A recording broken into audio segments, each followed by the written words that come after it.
안녕하세요. 오늘도 사양살롱을 찾아주셔서 감사합니다.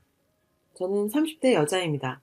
영문학과를 졸업 후 영어회화학원에서 강사로 일하고 있었고, 남편은 회사에서 승진을 위해 영어학원에 수강 등록을 하면서 강사와 수강생의 관계로 만나게 되었어요. 큰 키에 수트가 정말 잘 어울리는, 누가 봐도 훈남이라 불릴 만한 외모의 소유자였고, 그 모습에 저는 첫눈에 반했죠. 매일 그 사람에게 잘 보이고 싶었고, 첫사랑에 빠진 여고생처럼 이 옷 저 옷 입었다 벗었다 하며 설레는 출근길을 준비했어요. 하지만 학원 강사가 수강생한테 반했다고 고백할 수 있는 노릇도 아니었고, 강사로서 본분을 다하다 보니 한 달이라는 시간은 너무 빨리 지나갔어요. 그의 수강 기간도 끝나게 되어서 아쉬웠지만 어쩔 수 없었죠. 그리고 한 달쯤 뒤 그 사람에게 문자가 한 통 왔어요. 너무 반가웠습니다. 수연쌤, 저 승진했어요. 승진하면 제가 밥 사준다고 했잖아요. 언제 시간 괜찮아요?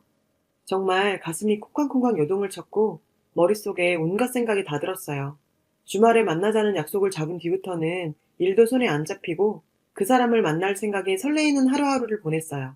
주말에도 역시 멋진 수트를 입고 나왔고, 선생님 덕분에 승진할 수 있었다며 근사한 레스토랑으로 절 데려가서 저녁 식사를 대접해줬어요.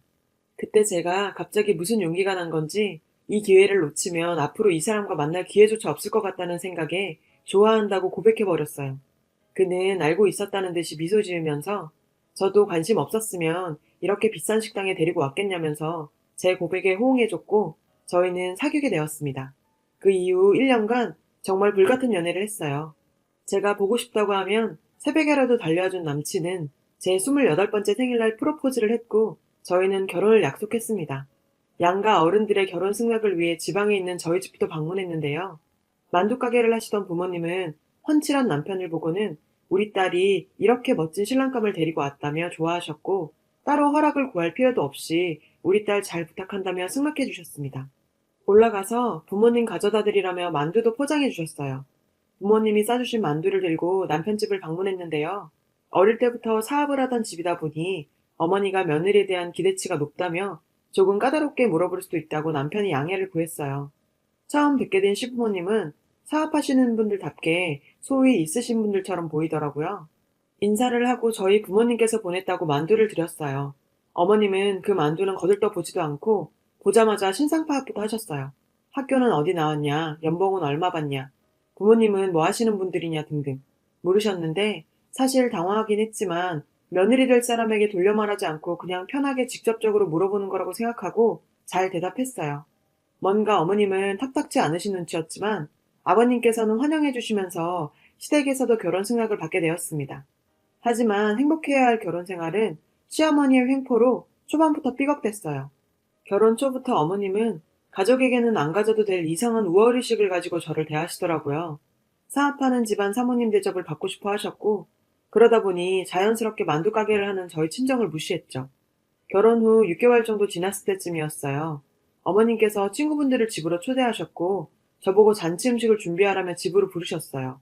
강의 일정에 잡혀 있었지만 결혼 후 처음으로 어머님 친구들 모셔놓고 대접하는 자리여서 거절하기가 어려웠고, 학원에 정말 어렵게 양해를 구하고 시댁으로 갔습니다.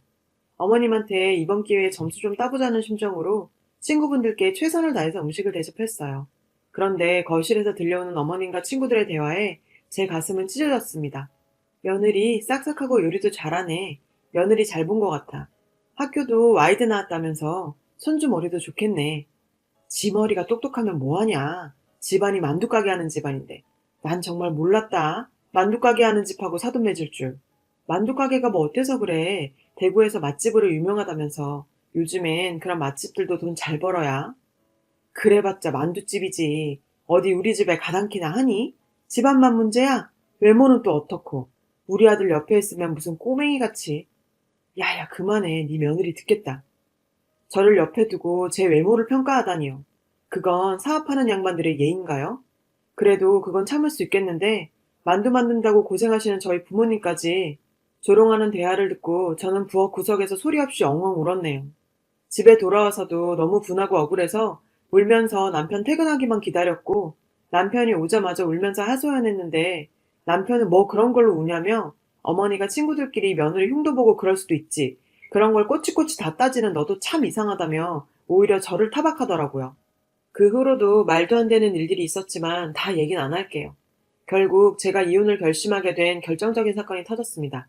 시아버지의 환갑잔치를 앞두고 시어머님은 환갑 선물로 아버님 공장 직원들도 나눠주고 주변 동네 사람들한테도 준다며 친정에서 만두를 좀 보내줬으면 좋겠다고 말씀하셨어요. 저도 아버님 환갑인 만큼 그 정도는 제가 돈을 내더라도 해드릴 수 있다고 생각해서 친정 부모님께 만두 200인분을 주문했어요. 엄마 아빠는 제가 돈 드린다고 해도 한사코 거절하셨고 시댁에 보내는 만두인 만큼 가게도 닫아놓고 더 열심히 만드셨죠. 아버님 환갑잔치날 저는 몇 달 전부터 잡혀있던 특강으로 잔치 준비에 처음부터는 참석하지 못했어요. 죄송한 마음에 강의가 끝나자마자 시댁으로 달려갔습니다. 제가 도착한 순간 머리가 새하얘졌어요. 거기서 엄마와 제 동생이 전을 긋고 있는 거예요. 정말 눈물이 핑 돌았죠. 엄마, 엄마가 거기 왜 있어? 저를 본 엄마와 동생은 정말 난감한 표정이었어요. 아, 사돈이 일손이 모자라대서 좀 도와달라더라. 별거 아니야. 금방 갈 거야. 저는 시어머니께 달려가서 도대체 이게 무슨 일이냐고, 왜 우리 엄마랑 동생이 여기서 일을 하고 있냐고 따져 물었어요. 그랬더니 시어머니는 사돈 환갑잔치에 좀 도와주는 게 뭐 어떠니? 요리 잘하셔서 좀 도와달라고 불렀는데 그게 네가 지금 시아버지 환갑잔치에서 이렇게 언성을 높일 일이니? 그 순간에도 끝까지 교양 있는 척하며 소리를 낮추라는 시어머니의 모습이 정말 저를 미치게 만들었죠. 결혼 후 제가 이렇게까지 화를 낸 적도 없었어요. 이런 제 모습을 보고 이번만큼은 남편이 제 편이 돼줄 거라고 기대했는데 다 제 착각이었나 봅니다. 오히려 씩씩대며 아버님 환갑잔치날 친척들 앞에서 창피하게 뭐하는 짓이냐며 소리 질러대더라고요. 그 모든 걸 제 잘못으로 돌리는 남편의 모습에 제가 처한 이 현실이 보였어요. 뻔뻔하고 가식적이고 배려라고 모르는 이 집안, 정말 다 꼴도 보기 싫어졌습니다. 저는 더 이상 그 집에 있을 수 없었고 엄마와 동생을 끌고 환갑잔치고 뭐고 다 때려치우고 집으로 돌아왔어요. 남편은 저에게 시어머니 아버지께 당장 가서 사과하라고 강요했지만 저는 제가 잘못한 게 하나도 없다고 생각했습니다. 사과할 생각은 전혀 없었어요. 오히려 저희 친정에 사과를 하셔야 하는 거 아닌가요? 제 상식으로는 도저히 이가 가질 않았어요. 그렇게 저와 시댁 간의 냉전이 4개월 정도 흘렀습니다.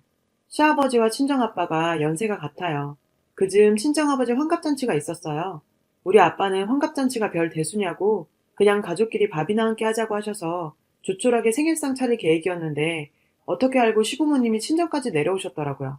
마치 지금까지 아무 일도 없었다는 듯이 저를 애기야라고 부르며 살갑게 구시는데 그래도 아빠 환갑이라고 먼 곳까지 직접 와주신 모습에 쌓여왔던 감정들이 약간은 풀리는 것 같았어요. 시댁에서 저희 엄마께 미안하다라고 하는 한마디가 듣고 싶었지만 친정엄마가 이왕 이렇게 된 거 제발 좋게 생각하라고 하시더군요. 그래서 저도 이제 시댁에 대해 마음을 좀 더 열어야겠다 생각했죠.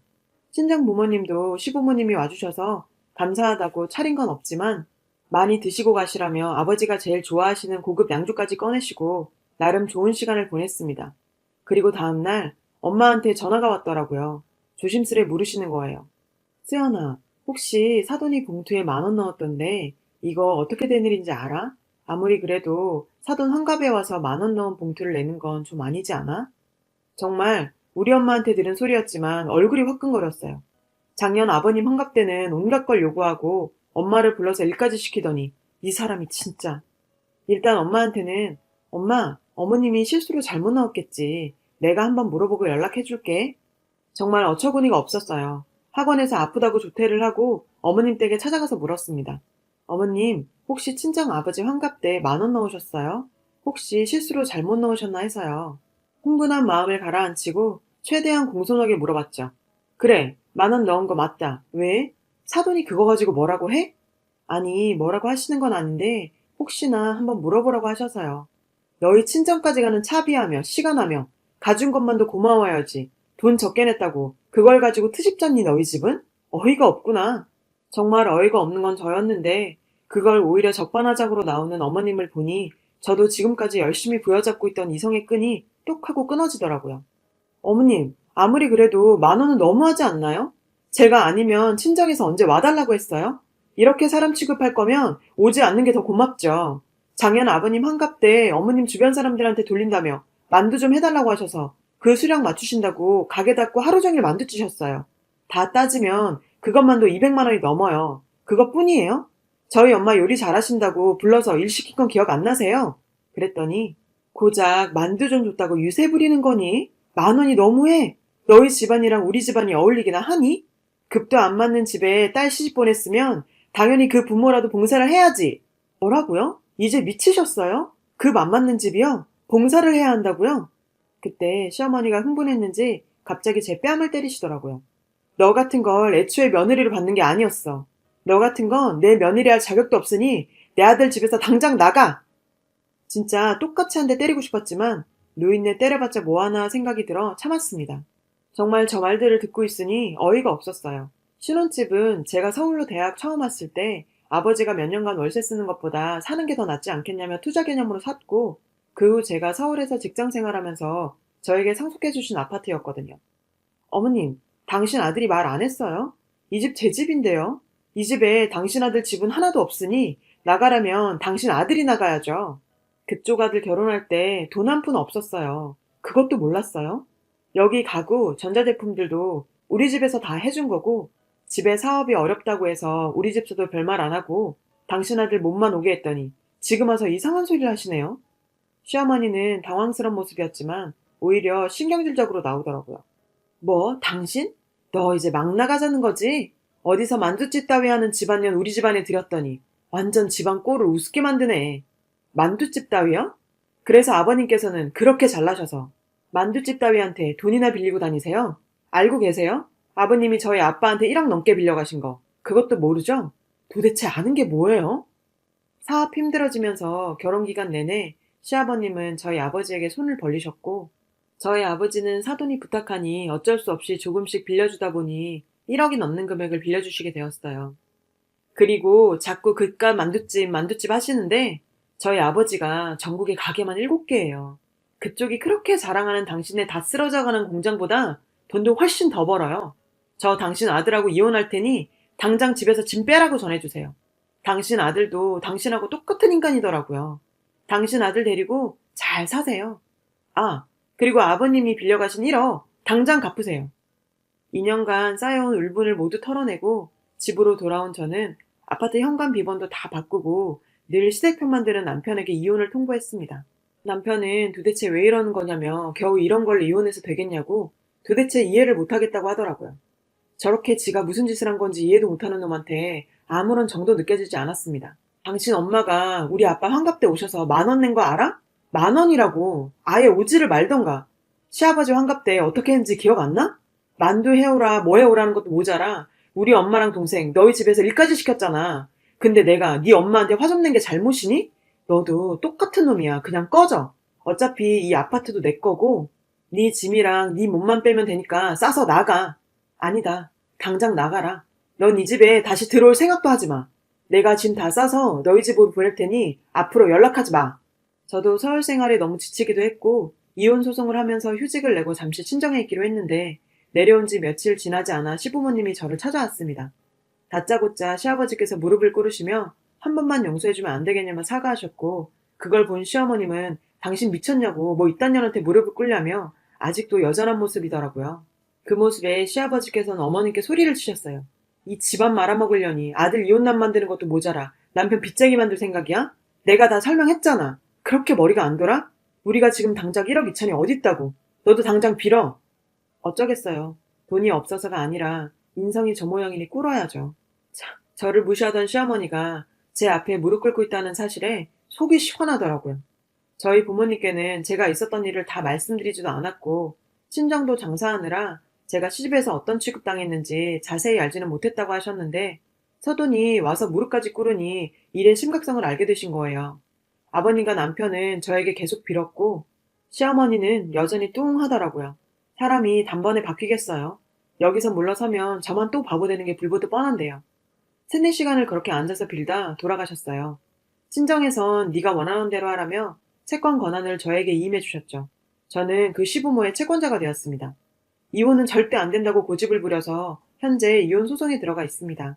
평소 제가 친정에 와 있어도 관심조차 없더니 이혼 소송을 진행하는 내내 남편은 매일매일 전화오고 주말엔 여기까지 내려와서 자기가 잘못했다고 한 번만 봐줄 수 없겠냐며 같은 말만 되풀이하는 중입니다. 돈 때문에 저러는 거죠. 제가 왜 모르겠어요. 저를 이렇게 아낄 사람이었으면 그렇게 상처받게 내버려 두지도 않았겠죠. 진즉 저를 보호했어야죠.